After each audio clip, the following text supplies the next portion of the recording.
കളനാട് പ്രദേശത്താണ് ഞാൻ ഇന്ന് എഴുന്നേറ്റ് നിന്ന് സംസാരിക്കുന്നത്. കളനാട് നിന്ന് സംസാരിക്കുമ്പോ ചോരക്ക് വല്ലാത്തൊരു ആവേശം കൂടുന്നുണ്ടാവാം. കളനാട് നിന്ന് സംസാരിക്കുമ്പോ എന്റെ രോമകൂപങ്ങൾക്ക് ഒരാവേശത്തിന്റെ കൂടുതൽ വല്ലതും ഞാൻ ഫീൽ ചെയ്യുന്നുണ്ടെങ്കിൽ അത് ഈ നാടിന്റെ പ്രത്യേകതയാണ്.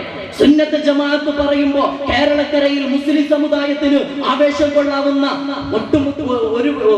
ആവേശം കൊള്ളാവുന്ന മഹല്ലുകളിൽ ഒന്നാണ് ഈ കളനാട് പ്രദേശം. വന്യരായ CM ഉസ്താദിനെ കാളിയാക്കുന്ന കാര്യം വന്നപ്പോ ശൈഖുന UM ഉസ്താദ് പറഞ്ഞല്ലോ, ആദ്യമായിട്ട് ഏറ്റവും മനോഹരമായ പ്രഖ്യാപനം വന്നത് ഈ മണ്ണിൽ നിന്നാണ്. ആ മണ്ണിൽ നിന്നുകൊണ്ടാണ് നമ്മൾ CM ഉസ്താദിനെ ഓർക്കുന്നത്.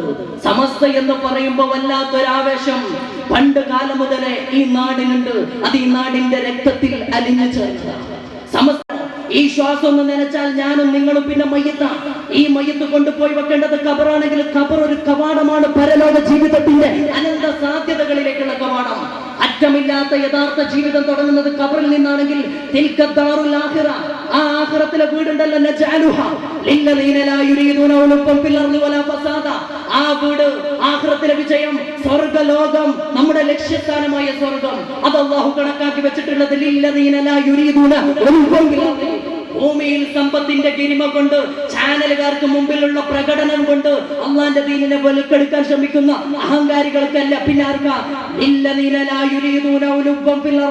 ഭൂമിയിൽ ഒരു ഉന്നതിയും ആഗ്രഹിക്കാത്ത, ഒരു കുഴപ്പവും ആഗ്രഹിക്കാത്ത ആളുകൾക്കാ.